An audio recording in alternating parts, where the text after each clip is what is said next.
Morning everyone. Welcome in a bridge course book.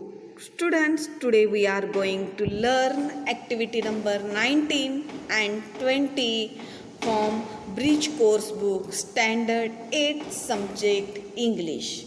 Student, in this activity first we are going to discuss activity number 19.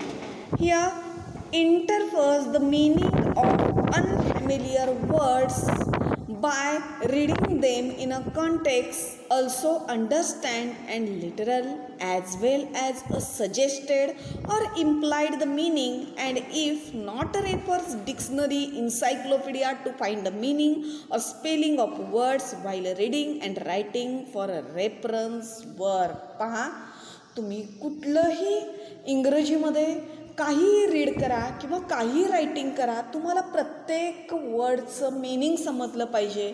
आणि meaning जर आपल्याला समजलं नाही तर त्याच्यापासून आपल्याला सेंटेन्स बनवता येणार नाही, ते डिस्क्राईब करता येणार नाही. त्यासाठी तुम्ही डिक्शनरीचा यूज करू शकता, इन्सायक्लोपीडियाचा यूज करू शकता आणि त्यानंतर त्या अनफॅमिलियर वर्डचा किंवा अवघड एखाद्या शब्दाचा मीनिंग काय करू शकता, काढू शकता. आपण या ॲक्टिव्हिटीमध्ये हेच पाहायचं आहे, ॲक्टिव्हिटी नंबर 19मध्ये. आता तुमच्यासाठी पण काही इन्स्ट्रक्शन दिलेले आहेत, काही टीचरसाठी दिलेले आहेत. पहिला तुमच्या इन्स्ट्रक्शन बघा. Make a notes of important points or incidence event from the text. Also underline the unfamiliar word. जेव्हा तुम्ही एखादा पॅरेग्राफ रीड करत असता, पहा, एखादा पॅरेग्राफ रीड करताना काळजीपूर्वक रीड करायचा आणि त्यानंतर त्या पॅरेग्राफमध्ये इम्पॉर्टंट काही पॉईंट्स आहेत का, काही इन्सिडेंट आहेत का, काही इव्हेंट आहेत का, त्याला अंडरलाईन करायचं आहे किंवा तो बाहेर काढायचे ते तसे पॉईंट्स. आणि अंडरलाईन द अनफॅमिलियर वर्ड. तसेच जे अवघड शब्द आहेत त्याचं मिनिंग तुम्हाला माहिती नाही आहेत असे शब्दही तुम्हाला फाइंड आउट करता आले पाहिजेत. Then try to relate the meaning of the underline word with the reference to the context or then locate the word in the dictionary. आता तुम्हाला त्या कॉन्टेक्स्टच्या माध्यमातून किंवा डिक्शनरीच्या माध्यमातून काय करायचं आहे, त्या शब्दाचं मिनिंग शोधायचं आहे. Look for the pronunciation and this use of the word in the sentence. पहा, तसंच त्या शब्दाचा योग्य उच्चार काय आहे तेही तुम्हाला त्या डिक्शनरीमध्ये पाहायला मिळेल आणि त्याचा मीनिंगसुद्धा पाहायला मिळेल आणि मग तुम्हाला त्याच्यावरून सेंटेन्स करता येईल. Now first here instruction for you. Here all of you read this instruction for you. Then after that you will read carefully this unseen passage and then try to solve the activity from this passage. पहिल्यांदा तुम्हाला हा दिलेला passage काळजीपूर्वक read करायचा आहे आणि read केल्यानंतर त्याच्यावर डिपेंड एक ॲक्टिव्हिटी तुम्हाला सोडवायची आहे. पहा, पूर्ण पॅरेग्राफ आपण तुम्ही रीड करणार आहात. काही ओळी पहा. Many people who are looking to get a pet dog get a puppy. There are many reasons why the people get puppies. बरीच माणसं पपीज असे पेट डॉग म्हणून पाळतात. त्याला अनेक कारणं आहेत आणि त्याचीच माहिती पूर्ण या अनसीन पॅसेजमध्ये दिलेली आहे. बघा, after all puppies are cute, friendly, playful. आपण पपीची का निवड करतो? अगदी क्यूट असतात, फ्रेंडली असतात, खेळकर असतात. But even though the puppies make a good pets, there are good reason why you should consider getting a adult dog instead. Adult म्हणजे अगदी मोठा तयार कुत्रा, त्याच्याऐवजी तुम्ही पपीज का चूज करता त्याच्यासाठी, किंवा तेच का चूज करता त्याच्यासाठी बरेच रिझन या अनसीन पॅसेजमध्ये दिलेले आहेत. तुम्ही जर हा पॅरेग्राफ काळजीपूर्वक रीड केलात तर तुम्हाला पूर्ण मिनिंग समजून जाईल. आणि त्यानंतर तुम्ही हा पूर्ण पॅरेग्राफ रीड केल्यानंतर काय करायचं आहे पहा पुढे. Make the list of or new or unfamiliar word from the passage. हा पॅसेज रीड केल्यानंतर जे अनफॅमिलियर वर्ड्स आहेत ते तुम्ही काय करायचे आहेत, सगळे बाहेर काढायचे आहेत किंवा त्याला अंडरलाईन करायचं आहे.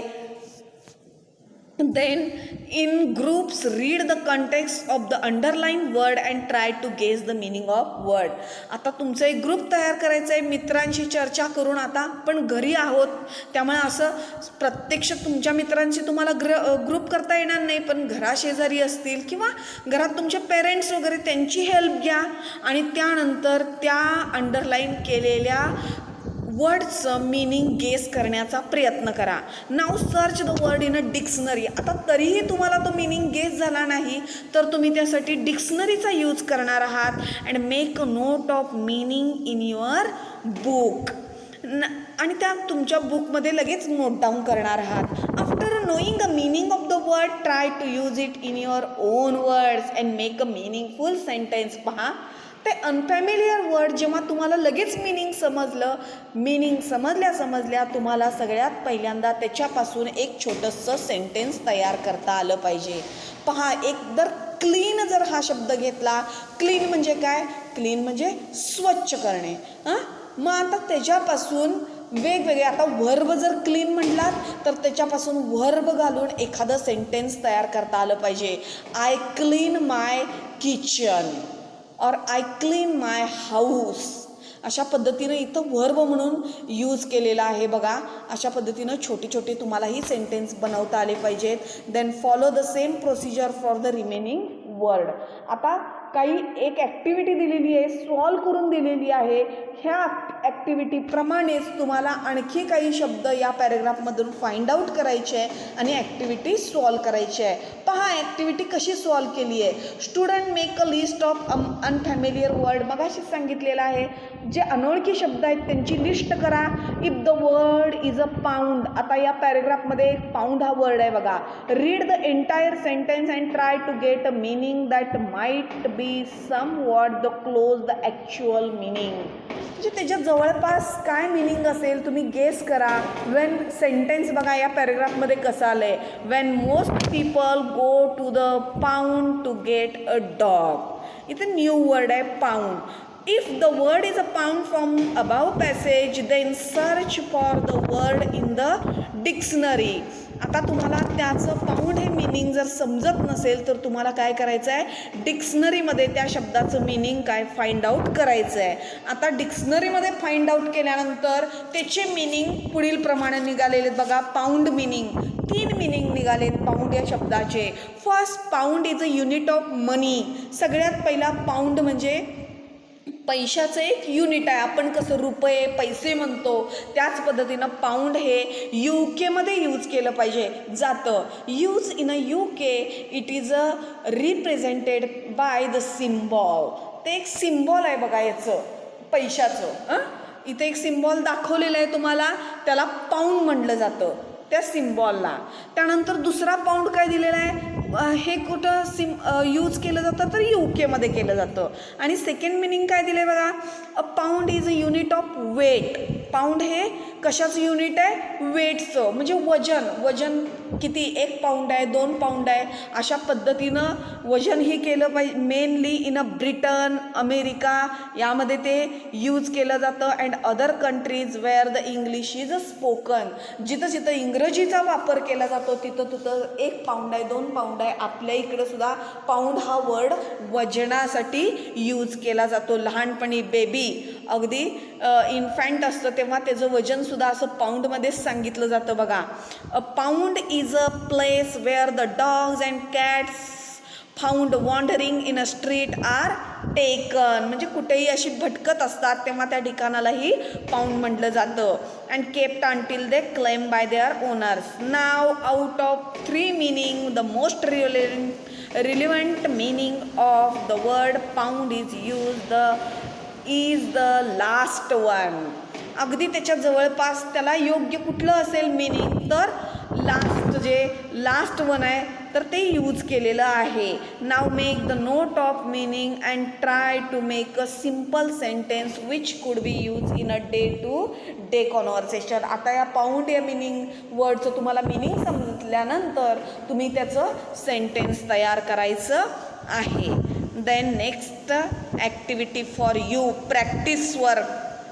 I will give some words and you have to make a simple but a meaningful sentence. आणि मी देण्यापेक्षा तुम्ही स्वतः काय करायचं आहे, हा पॅरेग्राफ रीड करायचा आहे आणि रीड केल्यानंतर ज्या पद्धतीनं पाऊंड हा वर्ड आपण शोधून काढला त्याच पद्धतीनं अनफॅमिलियर वर्ड्स तुम्हाला या दोन्ही पॅरेग्राफमधून शोधून काढायचं आहे आणि त्यानंतर त्याचं मिनिंग गेस करून तुम्हाला काय करायचं आहे, सेंटेन्स तयार करायचं आहे. Student make a simple sentence and read it so the entire class knows the meaning of the word. Some extension activity, जादा ॲक्टिव्हिटी पण दिलेली आहे बघा. List all the word in from the passage, दिलेल्या पॅसेजमधून सगळे शब्द गोळा करायचे आहेत तुम्हाला unfamiliar word and dictate them to the student and student spell the word and identify the number of syllables in given word, and our teacher can encourage the self correction or peer checking whichever is more feasible for him or her. He activity extension activity दिलेली आहे. तुम्हाला सगळ्यात पहिल्यांदा त्या पॅरेग्राफमधून unfamiliar word find out करा आणि त्याचं meaning शोधा आणि त्याच्यापासून छोटे छोटे सेंटेन्स तयार करा. हाच तुमचा ॲक्टिव्हिटी 18साठी होमवर्क असेल. नाव इव्हॅल्युएशनसाठी तेच दिलेलं आहे बघा. त्यानंतर जादा मार्गदर्शनासाठी तुम्हाला इथे एक लिंक दिलेली आहे, दीक्षा व्हिडिओ म्हणून link where the teacher can get the unseen passage online. तुम्हाला इथं काही अनसीन पॅसेजसुद्धा मिळतील, त्याचाही तुम्ही यूज करा आणि ही ॲक्टिव्हिटी सॉल्व करा. Then activity number 20. आता पुढची ॲक्टिव्हिटी आहे आपल्याला 20 ॲक्टिव्हिटी. यामध्ये काय करायचं आहे बघा, write neatly and legibly a proportion of the letter space between words appropriate the spokens above and below the base line uses proper pronunciation. Make 1737 attempt the calligraphy and the decorative writing. पहा, decorative writing हे तुमचं चांगलं बनवण्यासाठी किंवा थोडं stylish writing तुम्ही ही भेट कार्डमध्ये वगैरे यूज करता बघा. ए बी वेगवेगळ्या प्रकारची स्टाईल यूज करता आणि ती तुम्ही भेट कार्ड वगैरे ग्रीटिंग कार्ड तयार करण्याचा प्रयत्न करता. त्याच पद्धतीनं ह्या ॲक्टिव्हिटीमध्ये सुद्धा तुम्हाला वेगवेगळ्या प्रकारची अशी स्टाईल यूज करता आली पाहिजे. ॲप्रोप्रिएट तुम्हाला रायटिंग करता आलं पाहिजे त्यामध्ये. आणि त्यासाठी तुम्ही काय करणार आहात, दिलेले वर्ड्स आहेत ते काळजीपूर्वक listen carefully, form a pairs, choose a text. त्यासाठी एक तुम्हाला कुठलाही पॅरेग्राफ चूज करायचं आहे. लुक ॲट द ब्लॅकबोर्ड किंवा शिक्षकाने दिलेला ब्लॅकबोर्डवरचा एखादा पॅरेग्राफ रीड करायचा आहे. Listen and act and do, look and copy. आहे तसा पॅरेग्राफ तुम्हाला कॉपी रायटिंग तुमच्या नोटबुकमध्ये गुड हँडरायटिंगमध्ये करता आलं पाहिजे. पहा, प्रत्येकाचं capital letter, small letter, punctuation mark हे सगळं इंग्रजी रायटिंगमध्ये अतिशय इम्पॉर्टंट आहे. 4 लाईन जर नोटबुक असेल तर कशा पद्धतीनं तुम्ही रायटिंग कराल, 1 लाईन नोटबुकमध्ये कशा पद्धतीनं रायटिंग कराल, याचा मात्र तुम्ही काळजीपूर्वक काय केला पाहिजे, विचार केला पाहिजे. Here learning activity, teacher writes the 10 lines paragraph on the blackboard. आता इथं खाली एक पॅरेग्राफ दिलेला आहे. हा पॅरेग्राफ टीचर काय करतील, ब्लॅकबोर्डवरती रायटिंग करतील. Explain how to write neatly and legibly. मी मगाशीच तुम्हाला सांगितलेलं आहे तुम्हाला कशा पद्धतीनं सुंदर हँडरायटिंग काढता येईल. Teacher also explain and the shows the example of the calligraphy and the decorative writing. खाली काही दिलेले आहेत बघा, बरेच वेगवेगळे फॉन्ट दिलेले आहेत. त्या पद्धतीनं तुम्ही कसे बघा वेगवेगळ्या प्रकारे रायटिंग करू शकता. ABCDची प्रत्येक ठिकाणी स्टाईल वेगळी आहे बघा. कुठल्याही स्टाईलचा यूज करून तुम्हाला काय करता आलं पाहिजे, handwriting should neat and clean. Okay. Then here the seasons I like most असं त्या पॅरेग्राफचं काय आहे, टायटल आहे. You should also read this paragraph carefully and try to write this type of paragraph in your notebook neatly. तुमच्या नोटबुकमध्ये अगदी व्यवस्थित प्रॉपर त्याचा प्रत्येक याचा वापर करता आला पाहिजे. Full stop, capital letter, small letter, म्हणजे सगळे पंक्च्युएशन मार्कचा तुम्हाला व्यवस्थित यूज करता आला पाहिजे. My favourite season is a rainy season. आता यामध्ये रेनी सीझनचं काय केलेलं आहे, डिस्क्रिप्शन केलेलं आहे. In India it is a very important season. The agriculture in a Indian depend largely on the water given by the rains. For me it is the most colorful of all the seasons. One can see a lot of greenery around you. The dark clouds are a great blessing and are eagerly awaited after the scorching summer heat. The best part of the season is that one gets a lot of unexpected holiday and off from the schools due to the rain. It is a pleasure to go out in the rains and get wet in the water. तुम्हाला सगळ्यांना आता अनुभव येतच असेल या rainy सीझनचा. Then after that solve activity म्हणून एक दिलेली आहे बघा. Look and understand how to write the neatly and legibly. तुम्हाला अगदी व्यवस्थित सुंदर रायटिंग कसं करता येईल त्याचा एक नमुना त्यांनी दिलेला आहे बघा. कॅपिटल लेटर किती व्यवस्थित काढलेला आहे. प्रत्येक लेटरची हाईट बघा. पंक्च्युएशन मार्कचा यूज कशा पद्धतीनं यूज केलेला आहे आणि त्याच पद्धतीनं सेंटेन्स अगदी किती प्रॉपर मांडलेले आहेत. How I celebrate my birthday याच्यावर एक पॅरेग्राफ दिलेला आहे. मी माझा बड्डे कशा पद्धतीनं सेलिब्रेट केला. You have to write also like this paragraph. Then practice. आता तुम्हाला एक वर्क दिलेलं आहे बघा, होमवर्क. काय दिलं आहे, look at the following decorative writing. खाली काही डेकोरेटिव्ह रायटिंग स्टाईल दिलेली आहे. Write the message to your friend in this form. अशा फॉर्ममध्ये तुम्हालाही तुमच्या मित्राला एखादा मेसेज तयार करता आला पाहिजे. एक्झाम असेल तर आपण ऑल द बेस्ट करतो. दिवाळी दसरा असेल तर हॅपी दिवाळी. बड्डे कार्ड करायचं असेल तर हॅपी बड्डे, असं काहीही. किंवा त्यांनी तुम्हाला विशेष दिला असेल तर थँक्यू.